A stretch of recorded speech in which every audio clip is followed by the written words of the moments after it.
ವಾರ್ತಾಭಾರತಿ 22 ವರ್ಷಗಳನ್ನು ಯಶಸ್ವಿಯಾಗಿ ಪೂರೈಸಿ 23ನೇ ವರ್ಷಕ್ಕೆ ಕಾಲಿಡ್ತಾ ಇದೆ.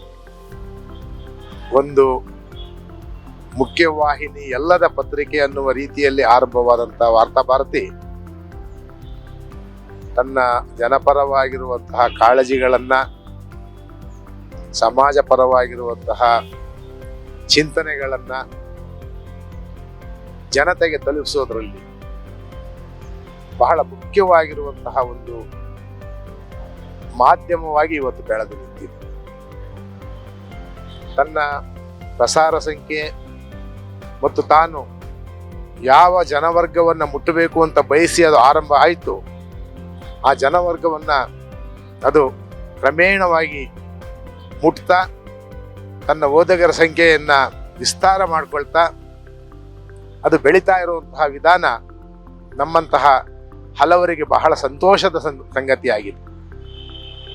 ಇದನ್ನ ಆರಂಭಿಸಿದಾಗ ಈ ಹಿಂದಿನ ಎಷ್ಟೋ ಪ್ರಯೋಗಶೀಲ ಪತ್ರಿಕೆಗಳು ಬಹಳ ದೊಡ್ಡ ಹಣಕಾಸು ಬಂಡವಾಳದ ತಳಹದಿ ಇಲ್ಲದೆ, ವಾಣಿಜ್ಯಿಕವಾಗಿರುವಂತಹ ಬಹಳ ದೊಡ್ಡ ಬೆಂಬಲ ಇಲ್ಲದೆ, ಜಾಹೀರಾತುಗಳ ಒಂದು ಜಾಲದ ದೊಡ್ಡ ಬಲ ಇಲ್ಲದೆ ಆರಂಭವಾದ ಈ ಹಿಂದಿನ ಎಷ್ಟೋ ಪತ್ರಿಕೆಗಳು ಬಹಳ ಬೇಗನೆ ಅಲ್ಪ ಕಾಲದಲ್ಲಿ ಪ್ರಸಾರವನ್ನು ನಿಲ್ಲಿಸಿ ತಮ್ಮ ಕಣ್ಮರೆಯಾಗಿರುವಂತಹ ಒಂದು ಸ್ಥಿತಿಯನ್ನ ನಾವು ಯಾವಾಗಲೂ ಕೂಡ ಆತಂಕದಿಂದ ನೆನಪು ಮಾಡ್ಕೊಳ್ತಾನೆ ಇದ್ವಿ. ವಾರ್ತಾಭಾರತಿಯು ಕೂಡ ಒಂದು ಪ್ರಯೋಗಶೀಲ ಪತ್ರಿಕೆಯಾಗಿ ಆರಂಭ ಆಗಿ ಕ್ರಮೇಣ ಈಗ ಅದೊಂದು ಮುಖ್ಯವಾಹಿನಿಯ ಬಹಳ ಮುಖ್ಯ ದೊಡ್ಡ ಧ್ವನಿಯಾಗಿ ಜನತೆಯನ್ನ ಪ್ರಭಾವಿಸುವತ್ತ, ಪ್ರೇರೇಪಿಸುವತ್ತ ಮುನ್ನಡೀತಾ ಇದೆ. ಅದಕ್ಕೋಸ್ಕರವಾಗಿ ಅದರ ಸಂಪಾದಕ ಮಂಡಳಿಯನ್ನ, ಅದರ ಆಡಳಿತ ಮಂಡಳಿಯನ್ನ ಹಾರ್ದಿಕವಾಗಿ ನಾನು ಅಭಿನಂದಿಸ್ತಾ ಇದ್ದೀನಿ. ಅದು ಇನ್ನೂ ಹೆಚ್ಚಿನ ಓದುಗರ ಸಂಖ್ಯೆಯನ್ನು ಪಡೆಯಲಿ, ಹೆಚ್ಚು ಪ್ರಸಾರ ಸಂಖ್ಯೆ ಹೆಚ್ಚಾಗಲಿ, ಇನ್ನೂ ವಿಸ್ತಾರವಾಗಿ ಹಲವು ಆವೃತ್ತಿಗಳು ಬರಲಿ. ಈಗ ಏನು ಮಂಗಳೂರು ಮತ್ತು ಬೆಂಗಳೂರು ಈ ರೀತಿಯಾಗಿರುವಂತಹ ಆವೃತ್ತಿಗಳಿದೆ, ಅದು ಕರ್ನಾಟಕದ ಇನ್ನು ಹಲವು ಮುಖ್ಯ ನಗರಗಳಿಂದಲೂ ಮುಖ್ಯ ಭಾಗಗಳಿಂದಲೂ ಹೆಚ್ಚಿನ ಆವೃತ್ತಿಗಳಾಗಿ ಬರುವ ದಿಸೆಯಲ್ಲಿ ಅದು ಬೆಳೆಯಲಿ.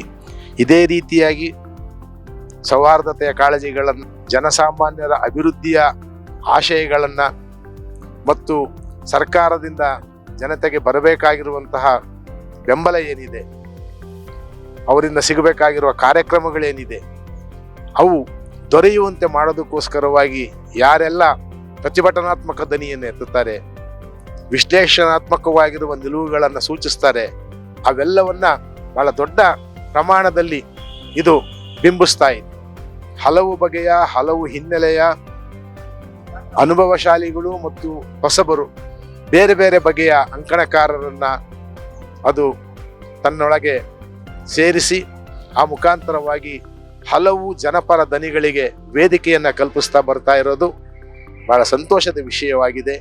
ಈ ರೀತಿಯಾಗಿ ಎಲ್ಲರನ್ನ ಒಳಗೊಳ್ಳುವ, ಮುಖ್ಯವಾಗಿ ಜನಸಾಮಾನ್ಯರ ಕಾಳಜಿಗಳನ್ನ, ಬಡಜನತೆಯ ಹಿತಾಸಕ್ತಿಯನ್ನ, ಕೋಮು ಸೌಹಾರ್ದದ ನಿಲುವುಗಳನ್ನ, ದಮನಿತ ಜಾತಿಗಳ ಅಭಿವೃದ್ಧಿಯ ಆಶಯಗಳನ್ನ ಬಿಂಬಿಸ್ತಾ ಇದು ಮುಖ್ಯವಾಗಿರುವ ಬಹಳ ದೊಡ್ಡ ದನಿಯಾಗಿ ರೂಪುಗೊಳ್ತಾ ಹೋಗ್ತಾ ಇರೋ ನಮ್ಮೆಲ್ಲರಿಗೂ ಸಂತಸದ ಸಂಗತಿ.